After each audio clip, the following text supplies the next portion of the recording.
Hey everybody. So in this problem you've been asked to do another Cipher question, and it's giving you an indication of how you want to encode the message, and you're going to have to write a piece of code that will both encode and then decode. So just like the example that we did as part of the lesson. So this is called a robber's language cipher, and there's three things that have to happen. So let's just kind of figure out what's going on here. So we take each letter in the plain text message and we do the following to it. Okay. So if the letter in the plain text message is a vowel, we actually don't do anything to it. So if it's a consonant, then we replace that consonant with three letters. The first letter being the original consonant itself, and then we add to it the vowel closest to the consonant in the alphabet, with ties going to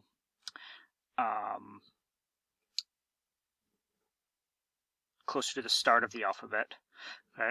And then also by the next consonant in the alphabet. All right, so if the consonant's D, then the next consonant that would show up in the alphabet would be an F. Okay, so I have an example of a encoded message down here, and we can kind of see how that works. So if we take the first consonant, so the L, right, or the first letter in the plaintext message is an L. That's a consonant, so I have to replace it with the original consonant, which is the L, then the next, or the closest vowel to L, which is I, and then the next consonant after L, which is M. Okay, so the L gets replaced with those three letters. The next is a U, right? And that's a vowel, so we don't do anything to it. It just stays in the message. Then we get another consonant, which is a K, and that K gets replaced with three letters. So the original consonant itself, again, the closest vowel to K is an I. And then the next consonant after K is an L. Right? And then finally we get an E. Oh, I did green before. An E, okay? And that stays the same. And spaces don't change. And I would continue the process for all of the different letters in that. So that's a fairly straightforward set of rules in order to encode something, and maybe we'll talk a bit more about the decoding afterwards. We just have to kind of do the opposite and start removing letters from the message. So I think we're going to take the same kind of strategy as we did before with the lesson example, and I'm going to create some mapping alphabets in order to solve the problem. So I think we should probably have a consonant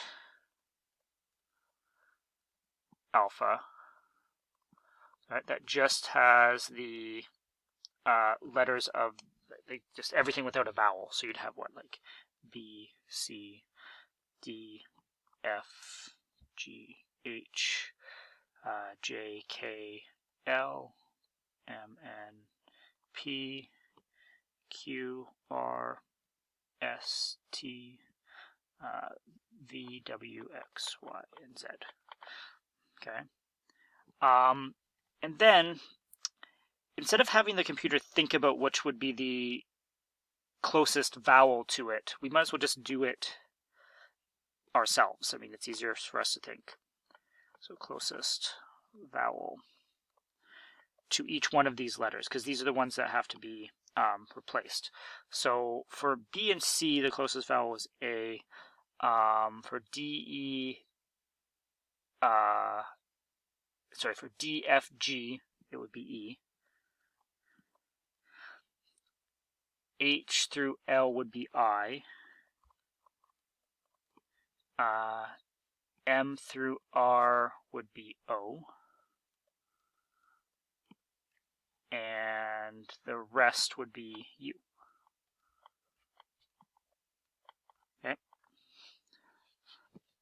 Why would I do that? Because basically what I'm going to do is I'm going to search the plain text message, and let's say I find a D in the plain text message. Well, then I just have to look at the same location in the list to find what is the closest vowel. And then I can do the same thing for what is the closest consonant.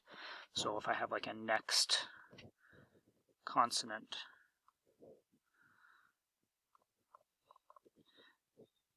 alpha, right? Next consonant to B would be C, D, F, G, H, J, K, L, M, N, P, Q, R. Did I get out of order here somewhere? No, I'm good. S, T, V, W, X, Y, and Z. And the rules stated that for Z, the next consonant would also be a Z. Okay. So now I have the same type of mapping that I can occur. I can search my plain text message for one of these letters in the consonant alphabet. Right. I can just skip it if it's a vowel. And if I find a K, right, I look for the location or the index value of the K in this consonant alphabet list. Okay. And once I find that, I can just immediately go to the same index in this list and the same index in this list in order to grab the letters that I need to add to it. Okay. In terms of what functions I might want to do or how I might want to start coding this problem, we've got to do an encode and a decode, so we might as well start with an encoding function, and we might as well have a decoding function as well. I'm not sure there would be anything else in there that we might need to have in terms of functions. I do need kind of a test program set up so I can encode and decode, and I'm probably going to do that the exact same way I did as in the lesson, which was to just kind of have a menu that lets me encode and decode choices, and I'll just type in the message from the keyboard. So I think I've set that up in my IDE already, just to kind of make sure the video doesn't get too long here. So I have my main method, right? I can choose to decode, to encode. I can choose to decode, and I've got my two functions set up. So my encoding function will accept a plain text message, and then I will build the encoded string from it and return it to the main function. And same with the decoded. I'll accept the cipher text messages, I'll decode it letter by letter, and then return that value to the main function and have it print out. Okay. So we'll do those one at a time, and then we can test kind of in between to see what's going on. So let's write out our thoughts kind of on how we're going to do this encoding. We kind of talked about it already, but maybe just kind of get down on paper first here. So we're building letter by letter again. So I'm going to start with an empty string. Okay, and we'll just build it up each time through the loop. So we have a loop that is going to cycle from 0 to the length of my plain text message. Okay. And inside that loop, I guess we're only going to change non-space characters, so we need that if the plain text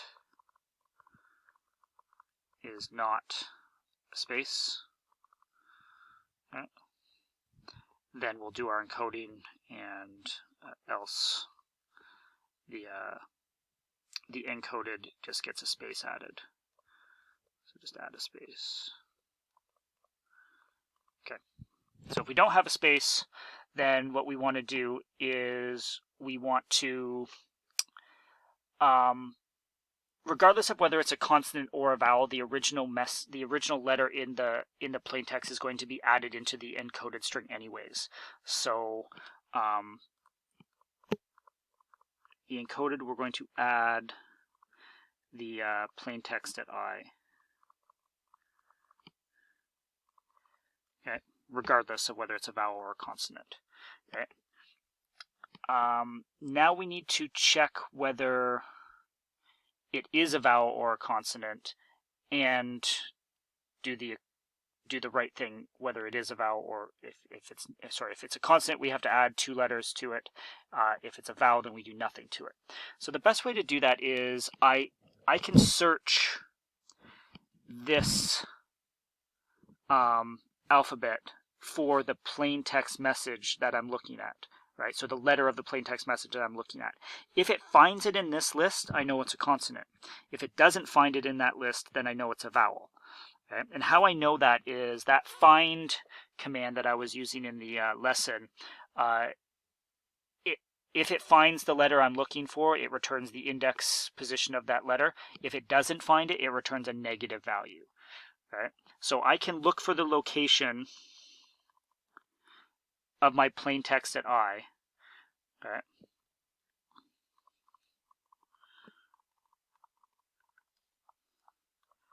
And if I don't find it, okay, if I find it, that means the location that was returned was bigger than 0, basically. Okay? So if location is a positive number, okay, it's a consonant. I'll write it out. So from the consonant alphabet.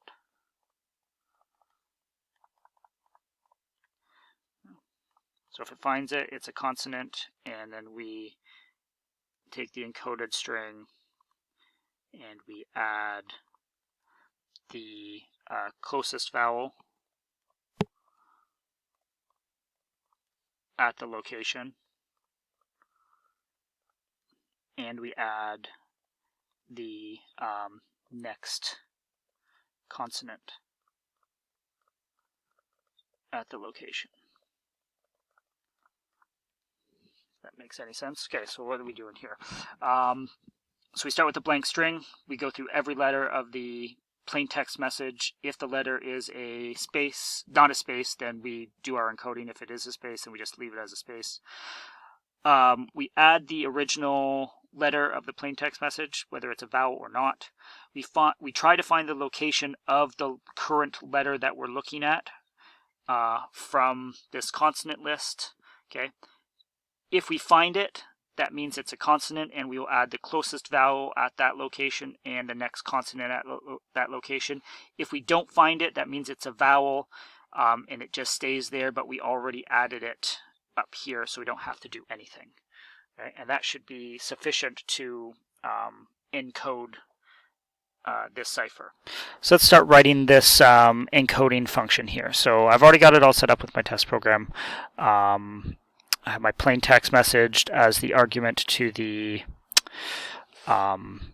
function. So I need a loop that will go through every letter of the plain text. So for I in range from 0 to the length of my plain text. Okay. And inside there, I'm going to check whether that is a space. Or not a space, actually. So not equal to a space. If it is a space, then we will say encoded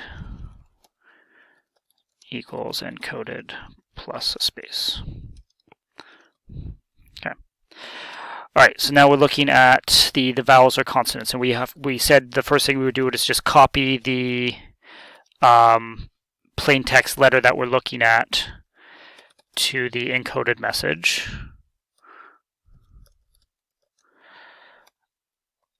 Okay, because that happens whether it's a vowel or not. And then we will find the location of the letter that I'm looking at to see whether it's actually a consonant or not. So, I need my alphabet first. Okay, well, we'll do that in a minute. Consonant int alpha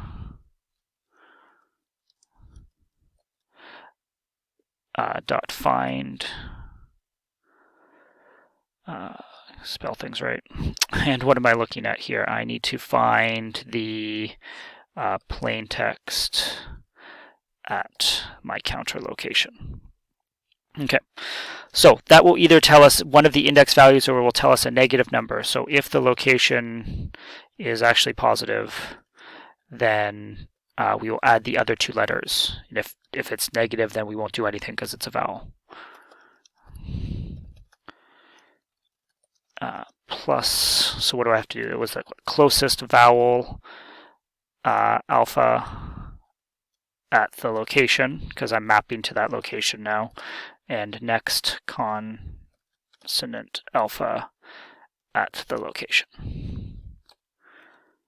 Okay, I just need those alphabets.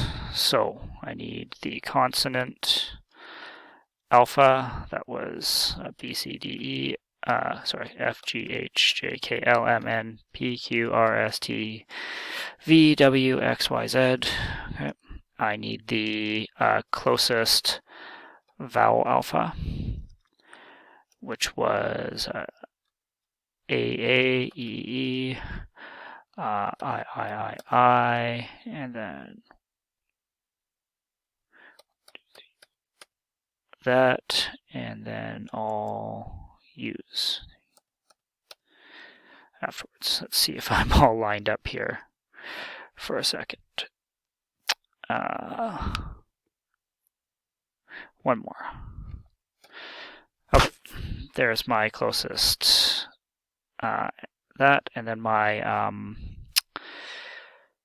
what is it? The next consonant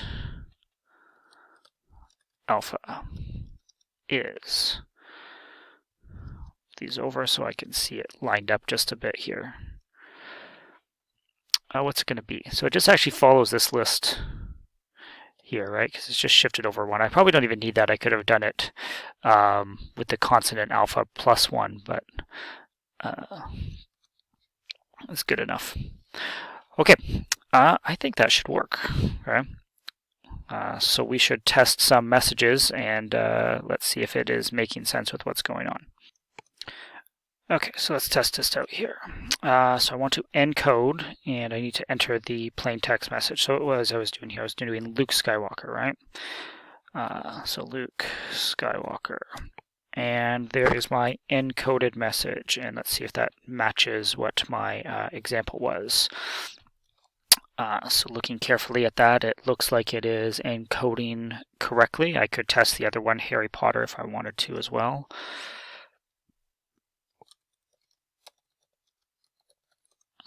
Okay, and check and see if that has done the algorithm correctly, and that one does as well. Okay, so we got the first part of the program done. We have a method that will encode due to the Roberts language cipher algorithm. Okay, and now we just have to look at what type of good strategy might there be to actually. Just had a thought here just before we go back and start to do the decoding aspect of it. Just thinking of our code here for a second, I actually don't think I even need this if statement here, because what's happening is, since I'm looking for a consonant, if the consonant isn't there, it can treat the vowel, if the space isn't in the consonant alphabet, it'll just treat it like a vowel, and it'll just add it to the encoded message anyways. I think that's what we want. So I could probably do the same thing here by just getting rid of the this big if-else statement. So get rid of that. We can get rid of this. It's probably going to do the exact same thing. Just adjust our tabs here to make it look nicer. And that should, in theory, I think, do the same thing, but it's way cleaner code. So we'll encode and we'll say Luke Skywalker. Right? And yeah, it's giving us the exact same encrypted message that we had before. So we actually don't need that that space part in this particular code. But anyways, let's go back to our decoding here. And I think decoding is pretty straightforward because every letter is already in the encrypted message, right? So all we have to do is skip the letters that we don't need, right? So this isn't the greatest example to start with here, but I'm just going to start with the your part here, right? So if this was our only plain text message, let's say that part there, we use a different color. Let's just take this word for a second. So Y-U-Z-O-U-R-O-S, okay? Regardless of whether it's a vowel, a space, or a consonant, I would grab the first letter and put it in my encrypted message. Then I just need to know if it's a consonant, okay, I skip 2 spots and kind of point here next. 2 spots. 1, 2, and point here next, right? Right. Actually, you skip 2 spots, so your counter would increase by 3.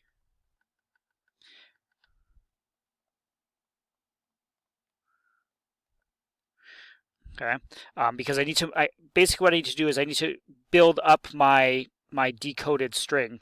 So I would grab this position and I'd have to move it over 1, 2, 3 to point at the next position that I want to look at. Okay, so if it's not a consonant, okay,